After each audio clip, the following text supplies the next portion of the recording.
Tihar jail నుంచి రేపు సాయంత్రమే కనిమొళి విడుదల. ఎల్లుండి తెల్లారేలోగా తెలంగాణ రాష్ట్ర ఏర్పాటు మీద స్పష్టమైన ప్రకటన. ఇవన్నీ వినడానికి నమ్మశక్యంగా లేకపోయినా ఇటువంటి అనూహ్య పరిణామాలు ఏ క్షణంలోనైనా జరిగిపోవచ్చు. సమయానికి తగు పాట పాడుకునే ప్రభుత్వాలు ఉన్నంతకాలం మన దేశంలో ఏదీ అసాధ్యం కాదు.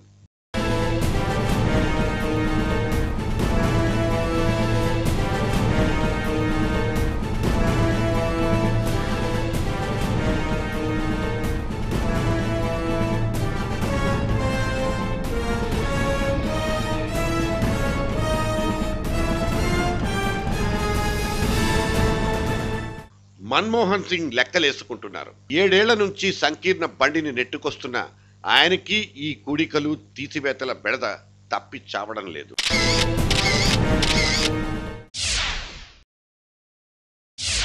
కప్పల తక్కెడలా మారిన యూపీఏ సర్కార్కి మ్యాజిక్ ఫిగర్ గల్లంతవుతుందన్న భయం మన్మోహన్ సింగ్ కు మళ్లీ పట్టుకుంది.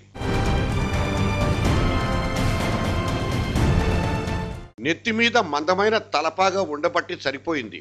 లేకపోతే వరుస కుంభకోణాలు, సుప్రీంకోర్టు బొట్టికాయలతో ఆయన తల ఎప్పుడో బొప్పి కట్టిపోయేది.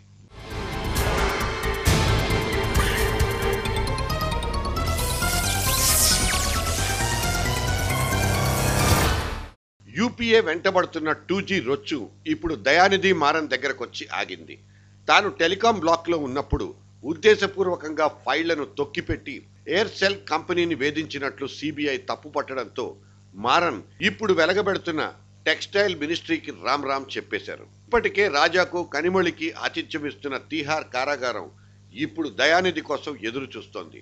తలవంపులు తీవ్రతరమైన ఈ విపత్కర నేపథ్యంలో కరుణానిధి కఠిన నిర్ణయం తీసుకుంటారని, యూపీఏతో తెగతెంపులు చేసుకుంటారని టీవీ చర్చలు ఘోషిస్తుంటే ఢిల్లీలో అమాంతం వేడి పుట్టేసింది.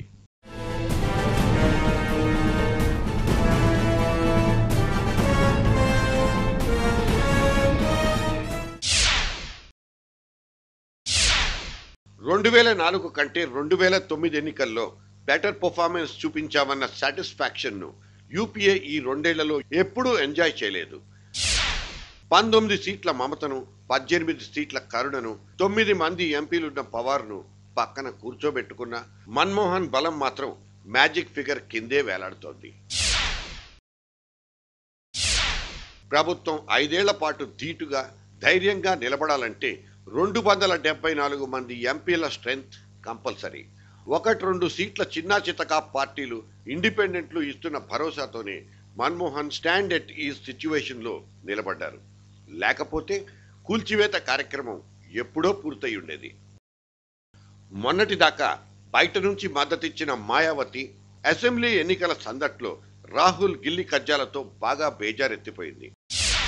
23 మంది ఎంపీలున్న ములాయం సింగ్ యాదవ్ అంశాల వారి మద్దతైతేనే ఇస్తానంటారు.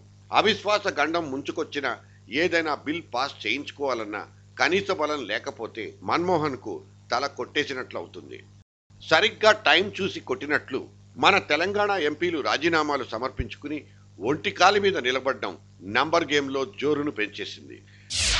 తెలంగాణ కాంగ్రెస్ కున్న 11 సీట్లను, కరుణానిధి ఖాతాలోని 18 సీట్లను కోల్పోతే యూపీఏ బలహీన పడ్డం ఖాయం. కలుపుకుందామనుకున్నా పనికొచ్చే పార్టీలేవి దరిదాపుల్లో లేవు. లాలు, దేవేగౌడ సిద్ధంగా ఉన్నా వాళ్ల చేతుల్లో చాలినంత మంది ఎంపీలు మాత్రం లేరు. అందుకే యూపీఏ ట్రబుల్ షూటర్లు, అసలు సిసలు రాయబారాలు ఇప్పుడే మొదలు పెట్టేసినట్లు సమాచారం. గారాలపట్టి కనిమొళి నెలన్నర రోజులుగా ఊచల్ లెక్కబెట్టడాన్ని కరుణానిధి జీర్ణించుకోలేకపోతున్నారు. అందుకే సీరియస్ గా ఆలోచిస్తున్నారు. ఇప్పుడు ఈ కలైంజర్ ని ప్రసన్నం చేసుకోవాలంటే కనిమొళి మీద సాఫ్ట్ కార్నర్ తో వెళ్లాలని సిబిఐతో మాట్లాడుకోవడం ఒక్కటే మన్మోహన్ దగ్గర మిగిలిన మార్గం. ఇప్పటికే సిబిఐ అంటే కాంగ్రెస్ బ్యూరో ఆఫ్ ఇన్వెస్టిగేషన్ అని ముద్ర కూడా పడిపోయింది. సో పార్టీకి కొత్తగా రాబోయే కళంకం అంటూ ఏదీ ఉండదు. ఇప్పుడున్న పరిస్థితుల్లో యూపీఏకి ఒక్కో ఎంపీ ఒక్కో మూల విరాట్టుతో సమానం. గర్భగుడిలో పెట్టుకుని ప్రత్యేక పూజలు అందించి వాళ్ళ గొంతెమ్మ కోర్కల్ని నిమిషాల్లో తీర్చెయ్యకపోతే మాత్రం టోటల్ ఎస్టేట్ కొలాప్స్. చట్టం తమ పిడికిట్లో ఉన్నంత కాలం ఏ ప్రభుత్వానికైనా డోకా అనేదే ఉండదు. ఇది రాజకీయ చదరంగం. ఇక్కడ జో జీతా వహీ సికందర్.